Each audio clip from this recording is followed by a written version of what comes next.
found out today there's going to be a coffee shortage. We have a problem. Less than 10% of export licenses belong to women. This helps put women into powerful roles where they can provide for their families. If a coffee farmer wants to go get a small loan, what do you think their interest rate might be? It's actually between... They might as well lose kneecaps. And it was a running joke that Alicia would probably do something in coffee one day.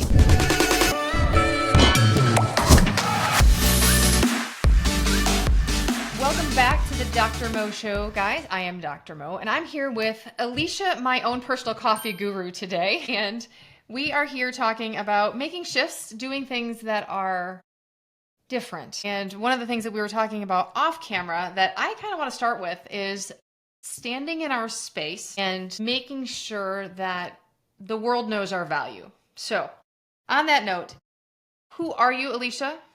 And tell me all about your coffee, because that's like my second favorite thing in the whole world. Thanks for having me, Dr. Mo. I'm excited to be here with you today. A little bit about me. My background's in international development. I spent just over 6.5 years working overseas, places like Haiti, South Africa, Jordan, Nepal, Panama. It was my dream job at the time, landed it young. And I was in charge of leading teams between 4 and 16 people for 3 to 4 months at a time, executing on clean water projects, primary healthcare clinics, and food security projects. Loved it. But that's where I started to meet coffee farmers firsthand and started to learn from them how the supply chain really worked. And it was through that work that led me back home to Canada, where it sounds like listening to your podcast, you have lots of friends in Canada, so that's cool. It led me back to Canada to start Road Coffee as a way to bridge the gap between coffee farmers and coffee drinkers. One thing you said really, really struck me. You said, it was my dream job at the time. Did you need permission? Did you feel like you needed permission to change jobs, to change direction? Absolutely.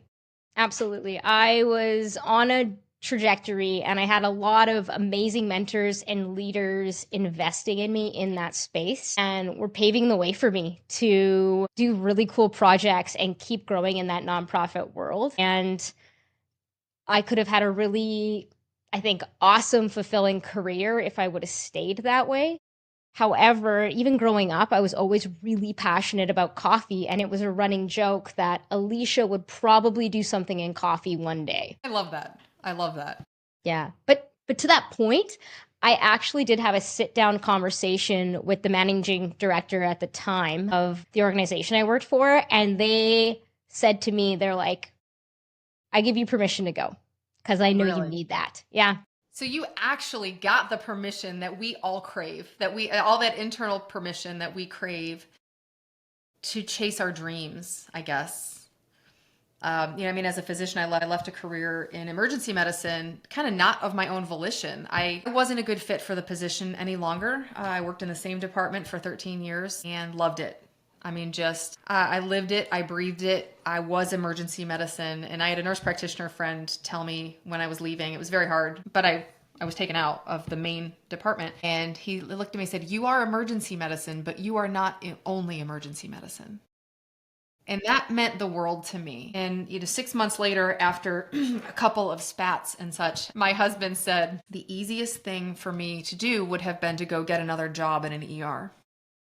And he was proud of me for not. And that was sort of the permission that I needed to start moving through the identity crisis of, I had worked so hard for this.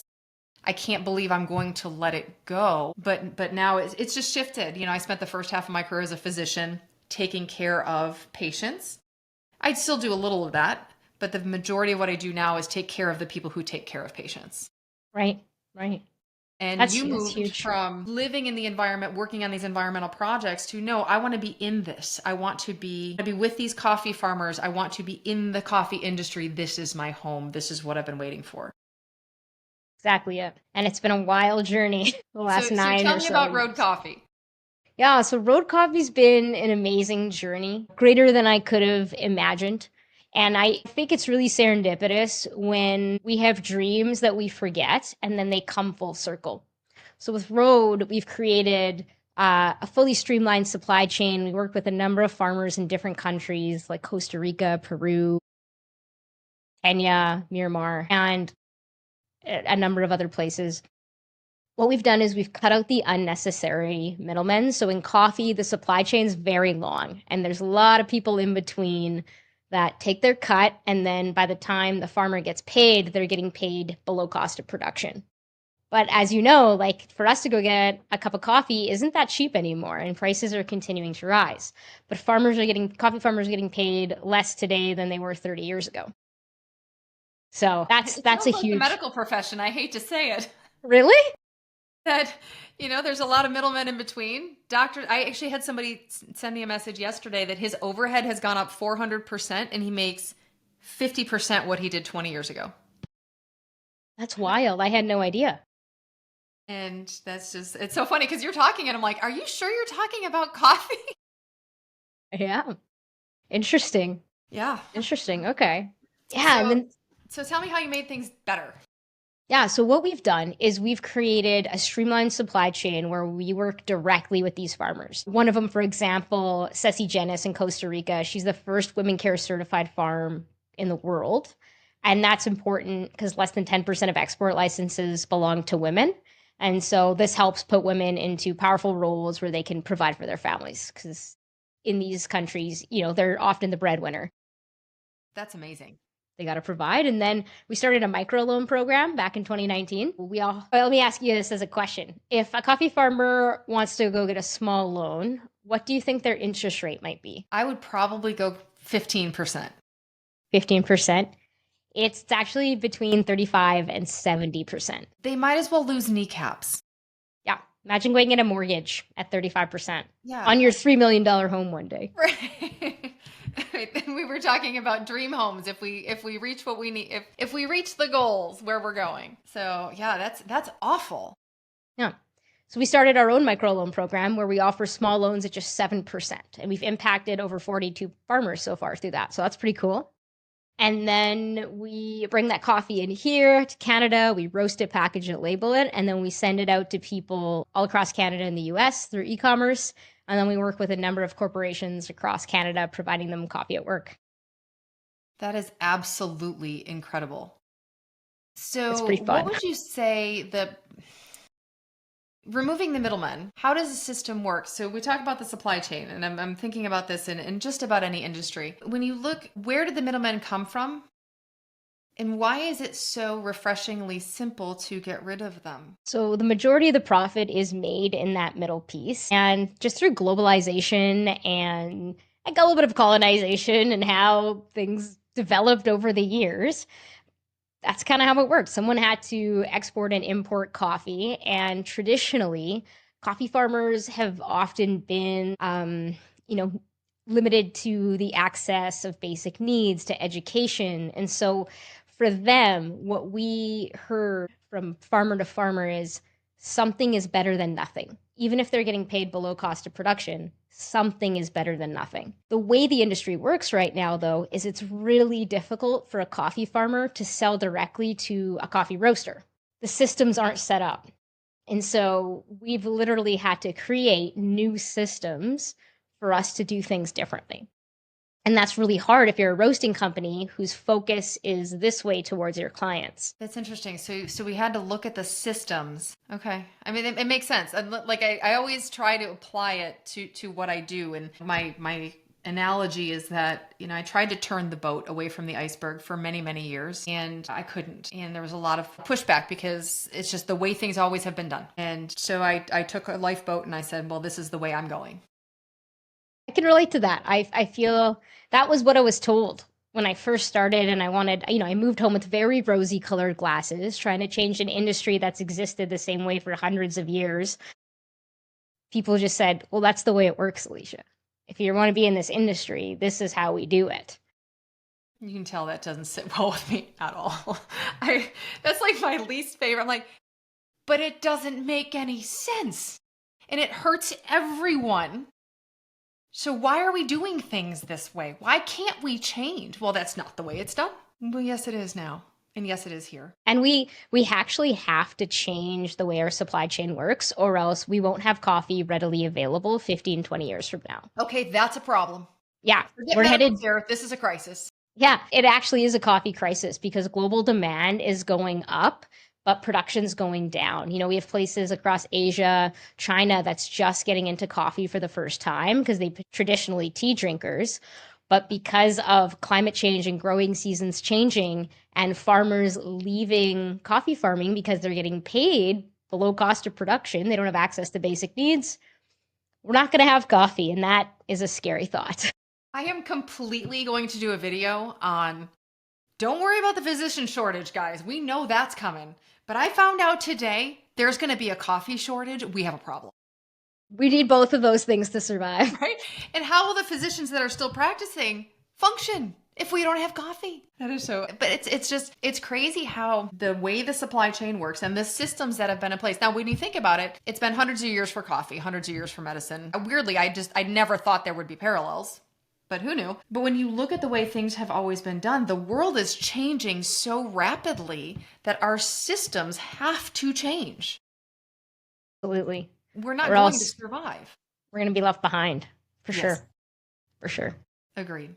I think there is an interesting opportunity, though, for those who are willing, to get in the lifeboat, like you said, and go their own way to create a new path. That's a good question. That's a good point. Here's a question for you. So you have relatives, friends, family members, and they feel trapped in their job. What would you tell them? I'm a big believer that people should pursue their passions, whether it's art, music, being a doctor, but it needs to fit the life they really want to build. So I think one, we always need to look at our current circumstance. Do you have people depending on you, right? You shouldn't go jump off a cliff to try and build an airplane on the way down if you have a family and people relying on you, right? So I think depending on your circumstance, your plan might look different, but there's no point in being in a job that you hate or building a life you don't want to be in. Like, I think that would be the saddest thing, to get to the end of, my life and look back and be like, why did I spend 10, 20 years down this career path that wasn't life-giving, or I missed out on all these other opportunities and relationships and travel that I could have been doing. I can't agree more. And a lot of the physicians that I've spoken to, and God forbid, the medical students that I speak to and the residents who are already like, I don't want to do this. And even just telling them, okay, here's the thing though, you don't have to do this 100% traditionally. Like you, I'm not a big fan of burning the boats. I have a family. When I branched out on my own, I was like, okay, this cannot take away from my family. We're going to bootstrap this, but we can only grow how we can grow in the black. Like there was just the way it was. But when I talk to these students and even physicians who've been out 15, 20 years, some of them don't know what else to do. And I, like you said about your rosy glasses, I am an incurable idealist. I could have 20 ideas for you to do by noon. I mean, this is just the way I roll. And I love it. So, which is great because I only have 24 hours in my day. So that's why I like having coaching clients, because I'm like, no, I have ideas for you. Because they're like, I don't know. Because we can't even see outside the box. Like when you were in your corporate job, we don't even know there's a box. We just went through and you had this job and you did this job and you were very successful. But was something missing? Did you run away from, or did you just run to, or naturally kind of migrate to? Kind of how did that go for you? I would say I ran to something. And even now I'm transitioning. So we're still building Road. Road is a growing company, but we've been developing a new product for the last 3.5 years. It's an MCT based product, and we just got our natural health product license for it. So we're about to launch a new brand and company that's focused on health products. Nice. And the demand is there for sure. Will that be sold in the e-commerce US and Canada? Or? Absolutely. Okay, just checking. Yeah. Like asking for a friend. Yeah. Hey, it's focused energy, so it's going to help a lot of people. I actually used MCT for quite a long time. And I kind of fell away from using it for no real reason. And now that I've gotten my health not back, I don't think I ever had it. But now that I've built my health to where it is, that will definitely be on the table. That's fair. Can I ask you a question about that? So what does health look like for you? What does that mean to you? It's a good question. I honestly think that it's health, wealth, and relationships. I mean, so it's you've got physical health. And what is physical health? Physical health is, to me, I was unfortunately diagnosed with heart disease in November. Actually, I have cardiovascular disease. And the morning that I went in for the test, my husband told me, if you have, he thought I was overreacting to my symptoms. My symptoms actually weren't from that, but so I probably was overreacting to the symptoms. But when I went in, he actually said to me, if you have heart disease, I quit. He's also a physician. And I went in and I have a 20% blockage in one of my arteries. The one that kills a lot of people, unfortunately. And 3 years ago, my health was nowhere near as good as it is now. I worked very hard at it, but my levels of stress were very high. I thrived on those levels of stress. So I loved it. I just didn't understand. And I've had 45 years of a binge eating history. So I had 45 years of that, plus very high stress, working nights in the emergency department. And I just learned this recently, and I don't know why. I knew it sort of, but I guess my ego probably didn't want to accept it. When there's a time change, because we do daylight savings time. If you're on audio only, you can't hear my eye roll, but we do daylight savings time. More people have heart attacks because of the circadian rhythm change from 1 hour. So what did 15 years of working nights do to me? I wasn't willing to accept that fact until very recently. And so what health means to me as a physician, well, I'm a physician, a sports nutritionist. I was a triathlon coach for 10 years and an athletic trainer before that. So my version of health is really holistic. Not a holistic physician, completely straight up Western medicine. I'm double board certified, third one's on the way. So I'm very entrenched, but lifestyle matters to me the most.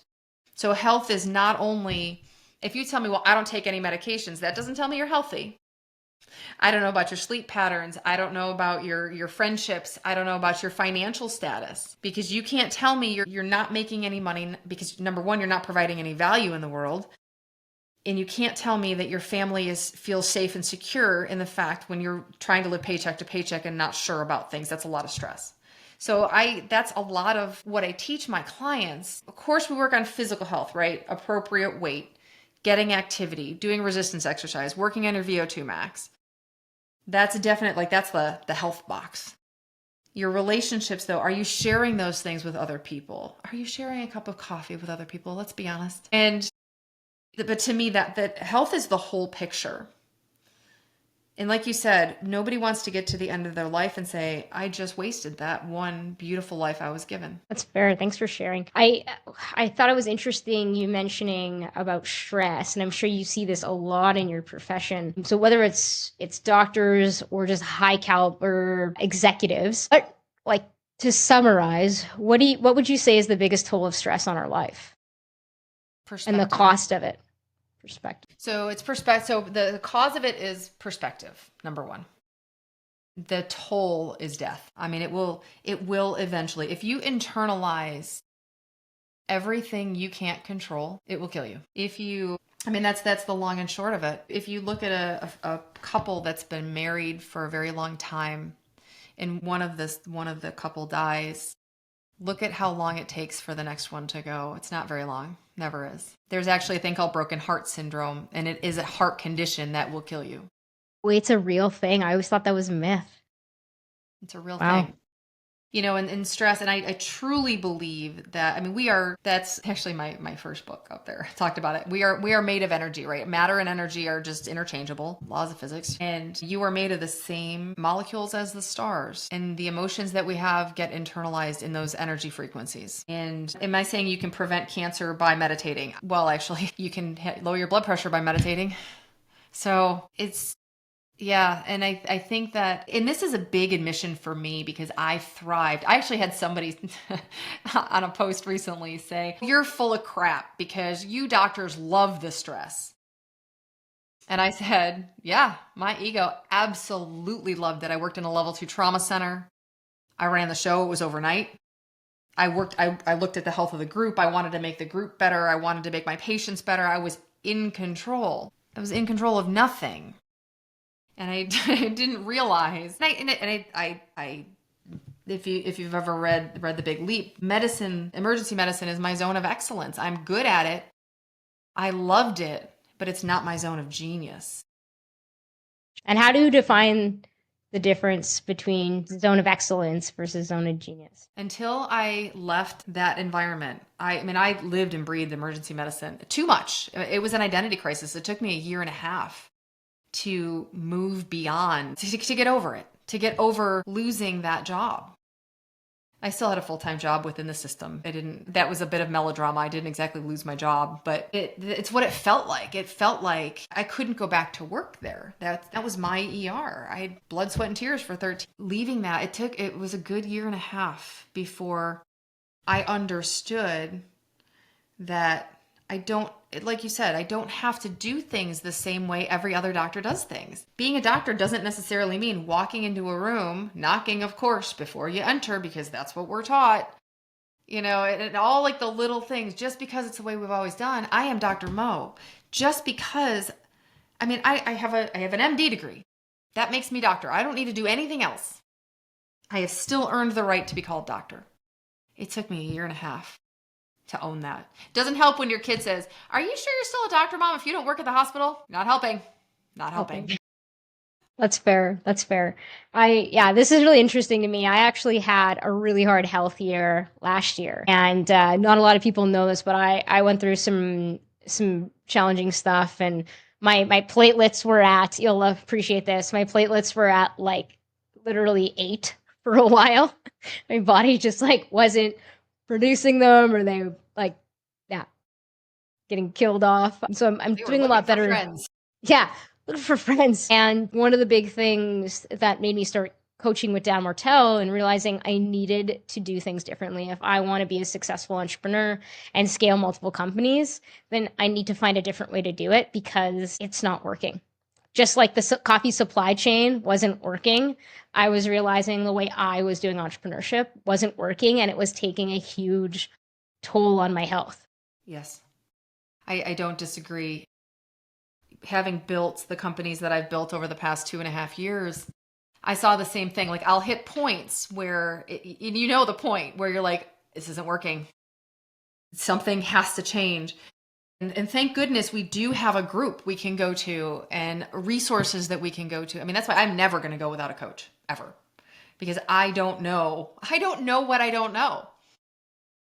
And now I know that, okay, I hit the overwhelm point. Time to do time and energy audit. It's time to look at what's in my calendar, because you can't do it all. Fair. I like that. And so for time and energy audit, for talking about health, what would you say are like the top 3 things that anyone should pay attention to if they're just starting down this journey of maybe getting back on track for the first time? Yep. The most important thing is sleep, number 1. Really? Yep. Sleep is the best hack. I do a lot of, I'm obesity medicine board certified, do a lot of weight loss stuff for people, and fat loss. I prefer not to call it weight loss, right? Because nobody needs to lose body parts. We just we need the excess gone. We don't need the good parts gone. And I'm a staunch protector of those words. So I do a lot of fat loss, but sleep. Everyone's like, "Oh, I'm stalled. I don't know what to do. I'm not going to lose anymore." I said, "Okay, look at your sleep. Look at your sleep first. Start your routine." It's the routine. What do your habits look like? But sleep, and I'm going to lump it into diet. We have 5 pillars in my company that we use often, but having protein forward nutrition, making sure you're getting the building blocks, because otherwise you're building a house with cards, right? And you don't want to do that. You want to give your body the building blocks it needs. And I won't even use, the third one is stress. It is stress. You have to relentlessly, and I've actually coined this term in my life, you have to relentlessly chunk that stress out of your schedule. Like, you've got to look and say, all right, there's no white space here. There is no white space. So when somebody asks you, do you want to go out for coffee? Oddly, I drink a lot of coffee, just so you're aware, a lot of coffee. Perfect. I love that. Like, a lot. Some people are like, well, how many cups? I'm like, as many as it takes. I don't know. Depends how long I'm awake. Anyhow, but if someone says to you, and I did this recently, I said, we live pretty close. We should meet up for a walk. And I was impressed with this woman because she said, I'm sorry, that won't fit into my schedule. Like, she didn't ask. It wasn't a, hey, let's see if we can fit it in. It was like, you're not that good of a friend. Like, it was like, she knew she was protecting her time. And I had so much respect for that. Yeah, sleep and stress are the easiest hacks to health, in my opinion. If you listen to Peter Attia, Medicine 3.0, he's got a lot of like, I'm not going to say biohacking because that's not really it, but a lot of like blood tests you can do and very, very high level scientific things. But that's for the person who's already at 95%, in my opinion. Now, the baseline, we call it a proactive baseline. Knowing you have cardiac disease, that helps, right? Like that. If you didn't know your platelets were 8, that's bad. So, basic proactive baseline is obviously important. But getting enough sleep, working on your stress, and protein forward nutrition, I think are the 3 top. Just pick one. Pick one, start there. I like that. Pick one and start there. All 3 of those things seem like, I say seem because it's easier said than done, seem like things that every human should be able to try and manage or work on. I agree. I mean, my patients and my coaching clients, we work on 50 grams of protein before noon. And 50. that's like, It's pretty good. now we're talking. Okay, wait a minute. What? And, That's quite a bit. And then you think, oh, because if you're going to get 100 grams in, and that's for females, if you're going to get 100 grams in by the end of the day, you're not pounding chicken breast at 8 p.m., right? Like no one's craving the chicken breast at 8 p.m. Fair. Protein's one of the things I've introduced like a year ago, and like now if I don't have 30 grams by like 9:30, I start getting very grumpy, to be honest. I love that though, because then it's a natural feedback. Because if you're not like, oh, I have to, you're like, I'm gonna. Like it's not, this is just what I do. Yeah, and my team kind of can tell now. They're like, I don't think she's had her shake yet. Get the shake, get the shake. I know, that's pretty awesome. So to end, this is the most important thing of my day. How can we get road coffee? Okay, the best way to get road coffee is checking out our website at roadcoffeeco.com. You can order it no matter where you are in Canada, the US. We'll roast it fresh for you and have it show up right at your door.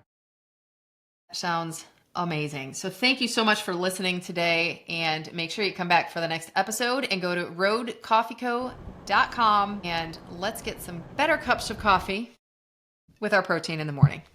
We'll see you next time, guys. Thanks.